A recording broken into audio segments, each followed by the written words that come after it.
Salut tout le monde, on se retrouve aujourd'hui pour une nouvelle vidéo sur ma chaîne et aujourd'hui on se retrouve pour un update lecture. J'ai encore énormément de retard pour vous présenter les lectures que j'ai faites et du coup aujourd'hui je vous présente mes 4 dernières lectures du mois de décembre. Et oui, toujours en 2017, mais après je vous assure qu'on passe aux lectures de 2018 pour le prochain update lecture. Du coup j'ai les 4 romans derrière moi à vous présenter et on va commencer tout de suite. Le premier roman dont je dois vous parler, il s'agit d'une fin de saga que j'ai faite début décembre et il s'agit du tome 3 du Puits des Mémoires, donc Les Terres de Cristal de Gabriel Casse, publié aux éditions Pocket. Vous savez que j'ai eu un énorme coup de cœur pour le tome 2 qui a été mon dernier coup de cœur en octobre finalement de l'année 2017 et j'avais hâte de me replonger dans ce tome 3. Ce tome 3 n'a pas été un coup de cœur mais ça a été une excellente lecture. J'ai adoré retrouver Niels, Olen et Carib, c'est toujours un trio que j'adore, enfin c'est vraiment des personnages que j'avais pas envie de quitter, avec tout un humour, ils ont une amitié qui est tellement forte et voilà, c'est des personnages auxquels je me suis énormément attachée au fil des tomes. J'ai beaucoup aimé ce tome 3 parce qu'on en découvre un peu plus sur l'univers et en particulier sur les terres de cristal. J'ai adoré ces passages où on rentrait sur ce monde, cette partie du monde de l'auteur. On est vraiment dans une ambiance où en fait tout est beau en apparence, l'esthétique, voilà, tout est très glaçant et en fait on sent quand même que derrière, en profondeur, il y a pas mal de menaces et que tout n'est pas beau en fait, qu'il ne faut pas juste voir la surface dans ce monde et qu'il faut vraiment aller chercher un peu plus loin. Et voilà, j'ai aimé toute l'atmosphère un peu pesante de cette partie de l'univers. Voilà, j'ai beaucoup aimé découvrir les terres de cristal. Pour ce qui est de l'intrigue, je l'ai beaucoup apprécié, je ne me suis pas forcément ennuyée. Mais ça c'est surtout dû à la plume de Gabriel Katz qui est toujours aussi addictive et prenante, je vous la recommande énormément. Mais du coup, ici, le petit point qui a fait que c'était pas forcément un coup de cœur, c'est qu'il y a largement moins de rebondissements que dans le tome 2 et de révélations. Alors, il y en a quelques-unes, mais elles sont beaucoup moins présentes et du coup, j'étais moins surprise. J'ai bien aimé continuer et finir cette saga, mais du coup, voilà, j'étais moins surprise par l'histoire dans le principe. Mais par contre, j'ai beaucoup aimé le rajout qu'a fait l'auteur à la fin d'une sorte de petit chapitre de bonus. Voilà, il essaye de nous esquiver la chose à la fin et finalement, 2 pages plus tard, vous avez une petite surprise comme ça et ça j'ai adoré, j'ai trouvé ça super intéressant et du coup l'auteur répond vraiment à toutes nos questions dans ce tome 3, en tout cas pour la plupart, donc du coup c'est pas plus mal parce qu'on ressort pas de là frustré de ne pas avoir telle réponse à notre question. Voilà, on nous laisse pas dans le vide comme ça. Donc voilà, j'ai adoré ce tome 3, je vous recommande énormément cette saga, cet auteur. Je pense ensuite me faire La Maîtresse de guerre de Gabriel Katz. Je sais que c'est pas le meilleur de lui mais c'est celui que j'ai envie de lire pour le moment. Après j'en lirai d'autres bien évidemment. La deuxième lecture que je dois vous présenter, il s'agit du tome 1 de The Snow Like Ashes de Sarah Rach, publié aux éditions Balzac & Brace. C'est un roman en VO anglaise que j'ai lu dans le cadre du book club Unicorns Gonna Read de Stéphie et Robin et j'ai passé un très bon moment avec cette lecture. Ici on va suivre Mayra qui est en fait une migrante, c'est-à-dire qu'elle a dû fuir son pays suite à son pays donc, qui était Winter, suite à l'invasion de Spring dans son pays. Ils ne sont qu'une petite vingtaine à avoir fui finalement le territoire avec le roi de Winter, le futur roi de Winter, et le reste de la population a été mis en esclavage dans leur propre pays ou dans d'autres territoires.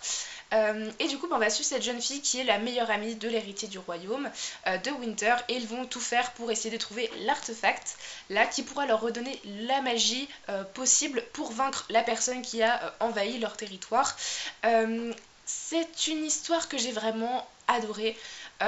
Déjà au niveau des personnages, alors je vous avoue que les personnages dès le début j'ai été un peu mitigée par rapport au personnage de Mayra qui est en fait une jeune fille qui a 16-17 ans et qui dès le début m'apparaît très niaise, peu intelligente et très casse-pied en fait.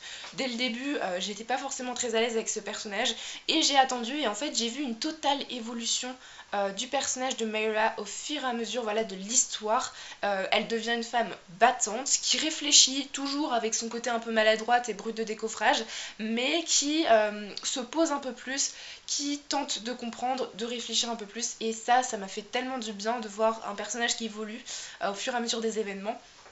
Donc voilà, c'était un bon point pour le personnage de Mayra, même si c'était mal parti au début.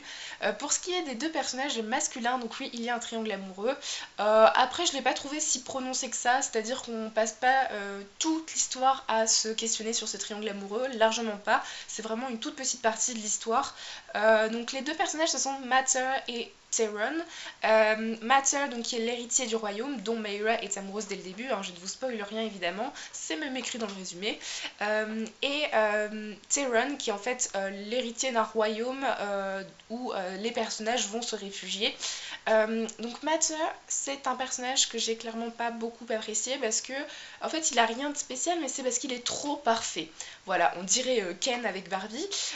C'est un peu compliqué dans le sens où il sait bien manier l'arme, il est beau, diplomate, il sait se poser, mais il garde une part de mystère avec des petits secrets. Oh là là, ça m'a saoulée. J'étais là, mais c'est pas possible. Je dis, est-ce qu'il a des défauts ce mec exactement? Et c'est clairement pas le genre de choses qui me fait craquer, loin de là. Par contre, j'ai adoré le personnage de Theron, qu'on ne rencontre finalement qu'à peu près à la moitié du bouquin, qui est à ce moment-là beaucoup plus posé, cultivé, et en fait, il réussit à capter la personnalité de Mayra et comment elle fonctionne, et du coup, il la protège, mais tout en lui laissant tous ses choix, en fait, toute sa liberté. Il est vraiment là pour l'aider, mais et pas pour la surprotéger, lui dire non tu fais ça, il lui donne pas d'ordre, contrairement à Matter. Et voilà, j'ai adoré du coup le personnage de Theron, j'ai hâte de le retrouver du coup dans le tome 2, mais voilà, le personnage de Matter c'était juste même pas possible. Pour ce qui est de l'univers, je l'ai beaucoup apprécié, on est sur un univers avec de la magie qui mêle saisons et d'autres territoires assez intéressants. Il y a toute une histoire, enfin l'auteur arrive à nous représenter l'univers, à nous le faire découvrir, mais tout en laissant des pans un peu de mystère, donc on ne connaît pas tout, mais on connaît déjà l'essentiel dans ce premier tome, et du coup voilà, j'ai beaucoup apprécié cet univers qui est assez construit, fluide, et l'auteur le connaît en fait. Voilà, elle ne va pas sur des chemins où elle ne sait pas où elle va, non, elle connaît, elle nous le dit, et voilà, j'ai beaucoup apprécié l'univers de cette saga. En tout cas, pour ce qui est de l'intrigue, au début j'ai cru que ça allait beaucoup trop vite parce qu'on rentre directement dans l'action, en tout cas dans les 50 premières pages, et j'ai fait oula, si déjà dans les 50 premières pages ça se passe comme ça, qu'est-ce qu'elle va nous dire après par la suite? Et finalement, en refermant le bouquin, je me suis rendu compte que l'intrigue rapide en soi, au début, ne me choquait plus, et que finalement l'auteur avait su me tenir en haleine durant tout le tome. La fin paraît un peu idyllique sur le coup, mais je pense sincèrement que l'auteur a pas mal de choses en réserve à nous présenter pour mener la vie dure à nos personnages. Donc en soi j'ai beaucoup apprécié l'intrigue. Et pour ce qui est de l'écriture, l'écriture est très addictive je trouve, et très fluide. L'auteur voilà, maîtrise son univers, elle arrive à nous prendre dans l'histoire, à nous plonger dans l'univers, et j'ai pas trouvé la plume très compliquée, très complexe. Alors je ne vous la conseille pas en première lecture VO, mais par contre si vous en avez déjà lu 4 ou 5 bouquins en VO, je vous conseille cette histoire parce qu'elle est pas si compliquée que ça, l'univers est intéressant mais pas trop complexe. Voilà. En tout cas, c'est une lecture que j'ai beaucoup appréciée et je pense me lire la suite en 2018. Pour ma troisième lecture, je vais passer assez rapidement parce que j'avoue que j'ai pas grand chose à en dire. Il s'agit de Antigone de Jean Anouilh, publié ici aux éditions La Table Ronde. C'est une vieille édition de la pièce de théâtre d'Antigone. Ça fait un moment que j'en entends parler, je me suis dit bah pourquoi pas, entre deux lectures, je me suis dit c'est le moment, vas-y, c'est super court. Alors ça fait voilà 115 pages et c'est écrit énorme à l'intérieur. J'ai plutôt bien apprécié cette pièce de théâtre. C'était une bonne lecture dans l'ensemble. Rien d'exceptionnel pour moi, c'est-à-dire que j'ai pas été choquée, surprise, mais j'ai passé un bon moment. J'ai été assez mitigée quand même sur le personnage d'Antigone parce qu'à la fois c'est une femme battante, enfin une jeune fille battante qui a ses convictions, qui ne lâche rien, qui est courageuse, mais de temps en temps elle me tapait un peu sur le système, mais en soi dans l'idée c'était un personnage intéressant. J'ai plutôt bien aimé l'histoire, voilà. Je me dis que pourquoi pas, au moins c'est fait, je l'ai lu, je peux dire que j'ai lu Antigone, c'était un bon moment, et ça m'a donné par contre très envie de me relancer dans la lecture de pièces de théâtre que je faisais beaucoup au collège et que j'ai un peu abandonné au lycée, mais je pense que je le referai du coup en me lisant d'autres pièces de théâtre que j'aime beaucoup. Et le quatrième et dernier roman dont je dois vous parler dans cette vidéo, il s'agit de ma dernière lecture du mois de décembre 2017. Il s'agit de Madeleine Project de Clara Baudou, publié aux éditions Le Livre de Poche. Je l'ai reçu grâce aux éditions Le Livre de Poche, que je remercie pour cet envoi.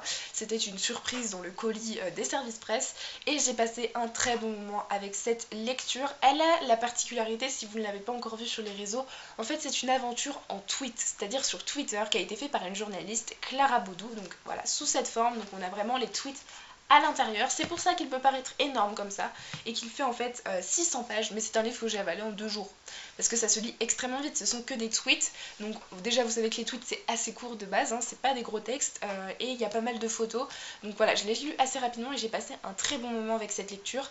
C'était une expérience un peu différente de ce que je peux lire habituellement. Il y a eu un temps d'adaptation par rapport aux tweets pour me mettre dans l'ambiance en fait.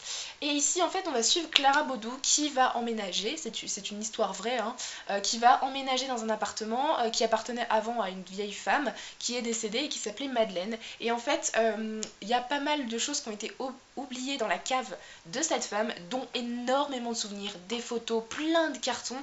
Et en fait elle a demandé du coup au petit-fils je crois de Madeleine ce qu'elle devait en faire.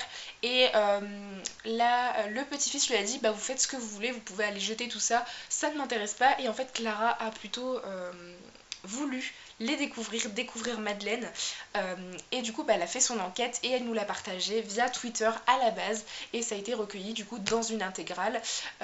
J'ai passé du coup, c'était une sorte d'aventure pleine d'humanité parce que du coup on a découvert Madeleine à travers le point de vue de Clara, on s'attache aux 2 femmes qui ont voilà, des vies très intéressantes.